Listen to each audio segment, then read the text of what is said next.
Hello friends, good morning. इस file में अपन देखते हैं आर्टिकल नंबर 99, सदस्यों द्वारा शपथ या प्रतिज्ञान। शपथ को इंग्लिश में बोलेंगे ओथ और प्रतिज्ञान को बोलेंगे अफर्मेशन।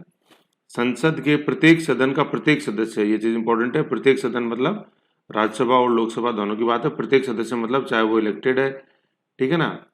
इलेक्टेड मतलब चाहे राज्य से हो चाहे यूनियन टेरेटरी से हो, चाहे वो नॉमिनेटेड है, जैसे अपन ने देखे राज्यसभा के अंदर 12 सदस्य। हर तरह का सदस्य शपथ लेता है और प्रत्येक सदन का, ये चीज ध्यान देने वाली बात है। यहाँ प्रत्येक प्रत्येक लिखा हुआ है। यहाँ ये नहीं लिखा हुआ कि केवल लोकसभा केवल राज्यसभा या इस वाले प्रत्येक में केवल निर्वाचित या नाम निर्देशित नॉमिनेटेड, ऐसा कुछ भी नहीं है। दोनों के अंदर प्रत्येक प्रत्येक वर्ड है। प्रत्येक सदन का प्रत्येक सदस्य, ठीक है ना। मतलब सदन, संसद के प्रत्येक सदन का प्रत्येक प्रत्येक सदस्य, ठीक है। पहली चीज तो ये। दूसरी चीज तो इसमें ध्यान देने वाली बात है, अपना स्थान ग्रहण करने से पहले। समझ रहे हो ये चीज, ये बहुत इंपॉर्टेंट है। कहने का मतलब उसका संसद सदस्य के रूप में जो मीटर चालू होता है ना, 1 2 3 है, ये आपको 1 दिन 2 3 दिन 4 5 दिनों का यूं, ये कब से चालू होता है? ये शपथ जिस दिन लेता है उस दिन से चालू होता है। शपथ किसकी? संसद सदस्य की, ठीक है। अपना स्थान ग्रहण करने से पहले, ये चीज इसमें गर्भित है जो मैंने आपको बताई ना, कि कब से कार्यकाल चालू होगा संसद सदस्य का? जिस दिन वो शपथ लेगा। तो ये तो चीज है ना, अपना स्थान करने से पहले वो शपथ लेगा। इसमें ये चीज गर्भित हो जाती है कि उसी दिन से उसका मैटर चालू होता है संसद सदस्य के रूप में। अब बात आती है कि दिलाता कौन है, ठीक। कौन दिलाएगा? राष्ट्रपति या उसके द्वारा इस निमित्त मतलब इस प्रयोजन के लिए नियुक्त व्यक्ति के समक्ष, ठीक है। तो कौन दिलाता है? या तो राष्ट्रपति दिलाएगा। राष्ट्रपति नहीं है, राष्ट्रपति बिजी है, जैसे लंबा चौड़ा प्रोग्राम होता है, ये काफी लंबा चलता है प्रोग्राम, 7 8 घंटे, तो इतना टाइम नहीं होता राष्ट्रपति के पास। तो राष्ट्रपति या आगे ना, तो कोई या, तो ये चीज इंपॉर्टेंट है। कई बार जैसे ऑप्शन में आता है कि कौन दिला सकता है संसद सदस्यों को शपथ, राष्ट्रपति या प्रोटेम स्पीकर या दोनों। ए में तो जैसे राष्ट्रपति, बी में प्रोटेम स्पीकर, ये सामयिक स्पीकर जिसको सामयिक अध्यक्ष बोलते हैं, या दोनों। तो दोनों ही दिला सकते हैं, राष्ट्रपति या उसके द्वारा इस प्रयोजन के लिए नियुक्त व्यक्ति। ये चीज ध्यान देने वाली बात है। उसमें यूं रहता ऑप्शन में केवल प्रोटेम स्पीकर, गलत। केवल राष्ट्रपति, गलत। दोनों में से कोई। राष्ट्रपति को फर्स्ट प्रेफरेंस, सेकंड राष्ट्रपति द्वारा नियुक्त व्यक्ति। इस निमित्त मतलब इस प्रयोजन के लिए नियुक्त व्यक्ति। तो इस प्रयोजन के लिए जो नियुक्त व्यक्ति है ना, उसी को अपन ने देखा है, उसको प्रोटेम स्पीकर बोलते हैं। वीरेंद्र कुमार जैसे शत्रु लोकसभा के अंदर रहे। और प्रोटेम स्पीकर को हिंदी में अपन क्या बोलते हैं? सामयिक अध्यक्ष, सामयिक, ठीक है। ये चीज है। तो अपने लास्ट फाइल के अंदर देखा ही था सामयिक अध्यक्ष के बारे में सारी चीज डिटेल में। तो शपथ कौन दिलाता है संसद सदस्यों को? या तो राष्ट्रपति या उसके द्वारा इस निमित्त हेतु नियुक्त व्यक्ति। और फिर प्रारूप का कहाँ वर्णन है? तीसरी अनुसूची में। तीसरी अनुसूची के इस प्रयोजन के लिए दिए गए प्रारूप के अनुसार शपथ लेगा और उस पर हस्ताक्षर करेगा, ठीक है। तो थर्ड सूची में जो प्रारूप वर्णन है वो यहाँ है। तो थर्ड सूची में जो बी नंबर का प्रारूप है वो है इसमें। 3 के अंदर जो कै में प्रारूप है ना, मतलब ए में, वो तो है उम्मीदवार के रूप में जब वो नॉमिनेशन अपना भरता है, ठीक है। और फिर ख में नॉमिनेशन भरा, इलेक्शन लड़ा, जीत गए, अब संसद सदस्य के अंदर आओगे, मतलब संसद सदस्य के रूप में आपके संसद में या संसद के सदन में एंट्री हो रही है, तो अब आप मेंबर ऑफ पार्लियामेंट की शपथ लोगे। ये है 3B में। बहुत समझने वाली बात है। 3 क में क्या है और 3 ख में क्या है। क मतलब ए, क मतलब 3 क में क्या है, और क का मतलब ए। 3 ख में मतलब 3B में क्या है, वो हमको पता होना चाहिए। ए में तो है कैंडिडेट के रूप में, और बी में है मेंबर ऑफ पार्लियामेंट के रूप में। समझ गए? ये ठीक है। फिर अपन नीचे आते हैं। अब ये ओथ का प्रारूप आपको यहाँ दिखा रखा है मैंने, ये सारी चीज। अब इसमें कोई ऐसी ज्यादा डीप करने वाली बात है नहीं। शपथ जैसे लेगा ईश्वर के रूप में लेगा, है ना, ईश्वर की शपथ लेता हूँ। प्रतिज्ञान, अफर्मेशन लेता है तो वो सत्यनिष्ठा की लेता है। ये जो लिखा हुआ है ना, सोलोमन टू अफर्म, ये चीज है सोलोमन अफर्म, ठीक। ये चीज के अंदर है। और फिर इसका जैसे अभी हाल ही में जैसे जो हुआ ना, वो चीज अपन एक बार देख लेते हैं। तो यहाँ तक तो थी बेसिक चीज जो अपन को समझनी इस आर्टिकल में। फिर देखो एक जो अच्छी चीज है जो समझने वाली है, जो यहाँ कॉन्स्टिट्यूशन में भी नहीं मेंशन्ड है, बुक्स में वगैरह में नहीं होती है, लेकिन चूंकि इंपॉर्टेंट है एग्जाम की दृष्टि से, वो अपन को ध्यान देना है। क्या है कि अपन ने देख लिया कि भाई शपथ लेता है सदस्य बनने से पहले, शपथ लेता है सदस्य बनने से पहले, है ना, शपथ लेगा, ठीक है। और शपथ दिलाएगा कौन? राष्ट्रपति दिलाएगा या प्रोटेम स्पीकर दिलाएगा। और फिर लेता है शपथ जो थर्ड अनुसूची के तीसरी अनुसूची के क्या प्रारूप में जो शपथ वर्णन है, यहाँ तक तो अपन आर्टिकल में पढ़ लिया ना, आर्टिकल नंबर 99 में। अब चीज थोड़ी से आगे चालू होती है। वो आगे क्या है कि सर भाषा कौन सी होगी, किस भाषा में वो शपथ लेगा, क्या जो 8वीं अनुसूची में 22 भाषाएं हैं, 8 शेड्यूल में 22 भाषाएं, क्या उनमें से ही ले सकता है क्या वो, या अनुच्छेद 345 ऑफिशियल लैंग्वेज हिंदी, सिर्फ हिंदी में ही लेगा, राजभाषा है ना, राष्ट्रभाषा नहीं, राजभाषा, ऑफिशियल लैंग्वेज, नेशनल लैंग्वेज नहीं हिंदी, 345 के तहत। ठीक है, तो किस मिलेगा शपथ सर, ये तो बता दो। भाषा, ये चीज भाषा देखो कहीं अपन ने अनुच्छेद पढ़ा उसमें कहीं लिखी हुई है क्या भाषा, भाषा के बारे में जिक्र आया क्या, वापस देख लो, नहीं आया। तो सर भाषा क्या होगी, यही तो है खास बात जो छुपी हुई है, और मतलब कॉन्सेप्ट छुपा हुआ है, और वही तो छुपे हुए तो एग्जामिनर की नजर है। ये है चीज, आ जाओ, ये देखो, ये वीडियो लगा हुआ है, देखना, बहुत कुछ समझ में आएगा। नहीं देखने का समय हो, बहुत कुछ छोड़ दोगे। तो इसमें क्या है, ये जो मैं आपको समझा रहा हूँ कि 17 लोकसभा में जो शपथ ली गई, तो यह है मल्टीलिंग्विज्म on display in 17th Lok Sabha. मतलब जो देखते हैं ना अपन, भारत बहुभाषाई देश है एक, ठीक है, अनेकता में एकता।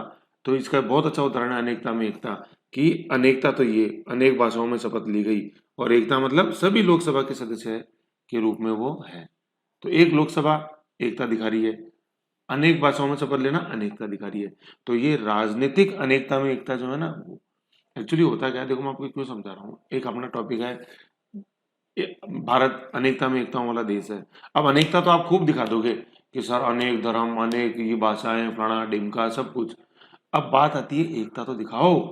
तो ये राजनीतिक एकता का एक आयाम है, अनेक भाषाओं में शपथ ले सकते हैं, लेकिन वो सभी लोकसभा सदस्य कहलाते हैं या संसद सदस्य कहलाते हैं। भौगोलिक एकता, एक अंतर्राष्ट्रीय बाउंड्री से अपन घिरे हुए हैं ऐसे। तो राजनीतिक एकता ही है। धर्म और जैसे आर्थिक एकता में आपको बताऊं, एक बजट से बंधे हुए हैं, एक टैक्स से बंधे हुए हैं, है कि नहीं, एक यूनिक आईडी से बंधे हुए हैं, आधार आईडी, ऐसे। मतलब सबका अपना अपना आधार आईडी अलग अलग हो सकता है, लेकिन कॉन्सेप्ट एक ही है। समझ रहे हो ना, ये चीज है। तो ये वो अपन को ऐसे वगैरह में मेंशन करते हैं, तो अच्छा प्रभाव पड़ता है। ठीक है ना। तो ये मल्टी लैंग्वेज इन डिस्प्ले वाला ये जो टॉपिक है ना, जैसे 17वीं लोकसभा का, जैसे मैंने आपको बताया था, मीटर चालू हुआ होगा 17 जून से। तो उस दिन संसद सदस्यों ने शपथ ली, और दिलाई किसने, प्रोटेम स्पीकर वीरेंद्र कुमार ने। तो इसमें क्या है, हर सदस्य ने जैसा उसको ठीक लगा, वो मातृभाषा में भी, देखो ये देखो, मातृभाषा या मातृभाषा के अलावा भी जैसे कोई उसको लैंग्वेज अच्छी लगती है, तो उसमें वो शपथ ले सकता है। ठीक है, ये चीज है। तो ये वो टॉपिक है, multi language mode display in 17 Lok Sabha. अब जैसे एक मैं आपको बता, 17 लोकसभा के पहले सत्र है ना, पहला सत्र का सोमवार को पहला दिन, पहला दिन था ये। नरेंद्र मोदी राहुल गांधी समेत उन्होंने बतौर सांसद शपथ ग्रहण किया है ना, बतौर सांसद 3 है, ठीक है, किया। सांसद से भोपाल, मतलब ये थोड़ा इसमें मैंने चीज मेन बातें ली हुई, ये भोपाल वीरेंद्र कुमार, और फिर मतलब सर वीरेंद्र कुमार तो वीरेंद्र अपने प्रोटेम स्पीकर, सांसद भोपाल से ये प्रज्ञा सिंह ठाकुर, ठीक है ना, बारिश और सराग हुई, संस्कृत में शपथ ली। ये चीज है समझने वाली अपने को, ठीक है ना। अब इसमें देखो जो ध्यान देने वाली चीज है ना, जो इंपॉर्टेंट चीज में समझने वाली है, देखो मैं आपको दिखाऊं, ये अपनी थर्ड सॉरी 8 शेड्यूल्स हैं। इसमें ये 8 शेड्यूल जो है ना, 8वीं अनुसूची, इसके अंदर वर्तमान में 22 भाषाएं हैं। सबसे लास्ट में 2003 में जोड़ी गई थी 4 भाषा, इसमें बीडीएसएम, बोडो, संताली, डोगरो, मैथिली। अब ये 22 भाषाएं हैं ना, इनको तो अपन बोलते हैं कॉन्स्टिट्यूशन लैंग्वेज। तो इसमें जैसे ये संस्कृत है, समझ गए, ये 22 भाषाएं हैं, ठीक। लेकिन इसमें आप जैसे कहीं भी आप जैसे देखोगे तो इसके अंदर इंग्लिश नहीं है, ईएनजी इंग्लिश नहीं है, ठीक है ना। तो समझ वाली बात है। अब आओ अपने फाइल के अंदर, जो मैं आपको समझाना चाह रहा हूँ, ये मल्टी लैंग्वेज ऑन डिस्प्ले। जैसे ये देखा अपन ने, जैसे आप इसमें अंदर सारी भाषाएं लिखी हुई हैं जो मैंने हाईलाइट करी हुई हैं, उन पे एक बार हम नजर डालना। ये तो इसका ओथ लेने वाला जो सेशन था ना, उसका लिंक है, आप देख लेना एक बार इसको। अब इसमें देखो मेन चीजें जो है, pro tem speaker Virendra Kumar allow कर सकता है मदर टंग के अंदर, ठीक है ना। जरूर यहाँ नहीं लिखा हुआ है कॉन्स्टिट्यूशनल लैंग्वेज, संवैधानिक भाषा 8वीं अनुसूची नहीं लिखा हुआ है, मदर टंग ये रूल्स ऑफ प्रोसीजर के अंदर है, ठीक है। मदर टंग अलग भी हो सकती है 8वीं अनुसूची में जो 22 भाषाएं हैं उनसे, ठीक है। तो मल्टी लैंग्वेज देखो आप क्या है, हिंदी आ गया, ऊपर संस्कृत देखा ही था, ये संस्कृत वापस कन्नड़, ठीक है। तो मल्टी लैंग्वेज के ये एग्जाम्पल है। अब यहाँ देखो कौन कौन से आ रही है भाषाएं, देखो मणिपुरी, मणिपुरी में संस्कृत, आगे वापस संस्कृत, फिर कश्मीरी, ठीक है, मैथिली, ये मैथिली मतलब ये जैसे अपने बिहार है तो बिहार के इस क्षेत्र के अंदर, उत्तर पश्चिम के अंदर, ठीक है, हिंदी, उड़िया, पंजाबी है नहीं, मल्टीलैंग्विज्म है ना, है कि नहीं मल्टीलैंग्विज्म, ये चीज़ है। फिर देखो और इसमें भाषाएं, आसामी, मराठी, कोंकणी, तेलुगु, सिंधी, गुजराती, मलयालम, इंग्लिश, ओहो इंग्लिश आ गई ना, राहुल गांधी पप्पू जी, ये तो राहुल गांधी ने इंग्लिश में शपथ ली। अब इंग्लिश तो कहीं नहीं थी ना, 8वीं अनुसूची जो अपन ने देखी, वापस दिखा देता हूँ आपको, ये देख लो, ये 8वीं अनुसूची वापस देख लो, इसमें कहीं नहीं है इंग्लिश, है कि नहीं। अब राहुल गांधी ने इंग्लिश में भी ली, ये देख लो, ये वीडियो है राहुल गांधी का इंग्लिश में शपथ लेते हुए, ये देखो। Namaskar. I, Rahul Gandhi, having been elected a member of the House of the People, do solemnly affirm that I will bear true faith in है कि नहीं, allegiance आया to the इंग्लिश में सुनाई दिया Constitution of आपको India as by ऐसे, law established, ठीक है। तो the sovereignty and integrity of India. तो इसको आप एक बार और देख लेना इस वीडियो को, ये पूरा देखो, अपने को दिख ही रहा है 17वीं लोकसभा, ऐसे ऐसे 17 जून 2019, ये है इंग्लिश में शपथ ले रहे हैं कौन, पप्पू जी नहीं, राहुल गांधी जी, ऐसे, ठीक है, ये चीज अपन को ध्यान देनी है। ओके, फिर आ जाओ मेन फाइल में। तो जो मैंने आपको कॉन्सेप्ट समझाया ना वो यही है कि किस भाषा में शपथ लेगा संसद सदस्य, क्या 8वीं अनुसूची में वर्णित 22 भाषाएं, नो, किसी भी भाषा में शपथ ले सकता है जो स्पीकर उसको अलाउ करे, मतलब अपनी मातृभाषा में भी ले सकता है, ऐसे है चीज। तो ये इंग्लिश याद रख लो आप तो, और राहुल गांधी वीडियो मैंने आपको दिखाई दिया, ऐसे ध्यान रख लो। फिर देखो ये बघेली, बघेलखंड, ऐसे, ये बघेली नहीं है ये 22 भाषाओं में, ऐसे, ठीक है ना, ये चीज है। मतलब बघेली में इन्होंने लेने के लिए अलाउ मांगी थी परमिशन, ली नहीं थी, मांगी थी परमिशन, लेकिन चूंकि उसमें ट्रांसलेशन नहीं था इसलिए फिर उन्होंने हिंदी में लिया, रीवा, रीवा जैसे आप देखो बघेलखंड वाला ये एरिया ही ऐसे है ना। तो मदर लैंग्वेज में ले सकते हैं, बनस्पत मदर लैंग्वेज में ले सकते हैं, बशर्ते स्पीकर अलाउ करे और उसका उस भाषा में ट्रांसलेशन अवेलेबल हो। तो जैसे बघेली से लेना चाह, बघेलखंड अपना जो नॉर्दर्न पार्ट है ना एमपी का, वो कहलाता बघेलखंड, चंबल नदी के आसपास जैसे जो है वो बघेलखंड। और यूपी से जो बाउंड्री बनाता है ना आगे, सोन के ऊपर वाली बाउंड्री अपने, ये एमपी है, ये एमपी है, तो इसका जो ये इतना एरिया ना that is known as Baghelkhand. इधर ये राजस्थान है, इधर यूपी है, ठीक है, ये है बघेलखंड, ठीक है, ये चीज है अपने को। फिर देखो नीचे है कि the Lok Sabha allows members to speak in English और 22 other Indian language specified in the, मतलब ये क्या, लोकसभा अलाउज मेंबर स्पीक, मतलब जब सदन में आपका बोलना है तब की बात है ना, मतलब शपथ लेने की बात अलग है, शपथ लेके सदस्य बन गए, अब आपको जिस भाषा में काम करना है या तो वो इंग्लिश या 22 भाषा, समझ गए, मतलब आप शपथ लेने के बाद की बातें सारी, मान लो आपको कोई स्थगन प्रस्ताव आप लाए हो, कोई कट मोशन लाए हो, तो वो या तो इंग्लिश में आएगा या 22 भाषाओं में, है ना। तो देखो इम्पोर्टेंट क्या है, जहाँ तक शपथ लेने की बात है, वो तो आप मातृभाषा में भी ले सकते हो, किसी में भी ले सकते हो, जिसको आप जो स्पीकर अलाउ करे आपको, और ट्रांसलेशन अवेलेबल है, ठीक है ना, शपथ। लेकिन जहाँ तक काम की बात है, जो आप शपथ लेने के अलावा जो भी करोगे सदन के अंदर, वो किस में होएगा, या तो इंग्लिश में या 22 जो संवैधानिक भाषाएं हैं, जो आठवीं अनुसूची में जो 22 भाषा वो संवैधानिक भाषाएं बोलते हैं, क्योंकि इनका वर्णन संविधान में है, मतलब 8वीं अनुसूची में है, ठीक है। तो काम होएगा सिर्फ इंग्लिश या इन 22 लैंग्वेज। शपथ आप किसी भी लैंग्वेज में ले लो, इसके लिए आपको स्पीकर अलाउ।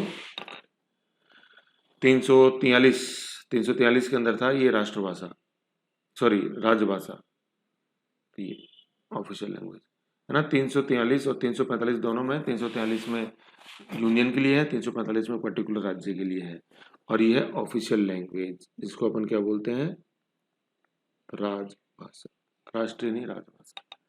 देखिए आर्टिकल आएगा आगे, है ना। ये राज से क्या ध्यान रखना हमको, ये राज है, ये राजभाषा इंग्लिश में बोलते हैं ऑफिशियल लैंग्वेज, है ना। और जो नहीं है ये वो क्या, ये राष्ट्रीय नहीं है, राष्ट्रीय कट गया थोड़ा सा, इधर कर दो, ये राष्ट्रीय नहीं है, ये समझना है, ये नहीं है, राष्ट्रीय नहीं है, नेशनल लैंग्वेज नहीं है, ऑफिशियल लैंग्वेज है, ठीक है। ये चीज थी इसके अंदर बेसिक। फिर आगे जो देखना है इसके अंदर, मतलब ये देखो मल्टी लैंग्वेज में डिस्प्ले ना 20 डिफरेंट लैंग्वेजेस, ठीक, ये चीज है। देखो, as per rule a member can take oath in any language specified in as schedule. ठीक है ना, ये तो है एनी लैंग्वेज, लेकिन अभी अपन देखें राहुल गांधी ने इंग्लिश में लिया, इंग्लिश है ही नहीं एज शेड्यूल में। तो एज पर कॉन्स्टिट्यूशन ये है, लेकिन एज पर रूल्स जो है उसमें एक्स्ट्रा चीज और जोड़ी गई हुई है, जिसको जिस भाषा को लोकसभा अध्यक्ष या राज्यसभा के अंदर राज्यसभा का जो सभापति होता है वो अलाउ कर दे तो वो ले सकता है। ठीक है, जैसे इंग्लिश का अपन ने पहले एग्जाम्पल देखा ही, ये चीज। ओके, तो ये था आर्टिकल नंबर 99। देखो क्वेश्चंस वगैरह और रिवीजन करो। नेक्स्ट देखेंगे अपन आर्टिकल नंबर 100। ओके।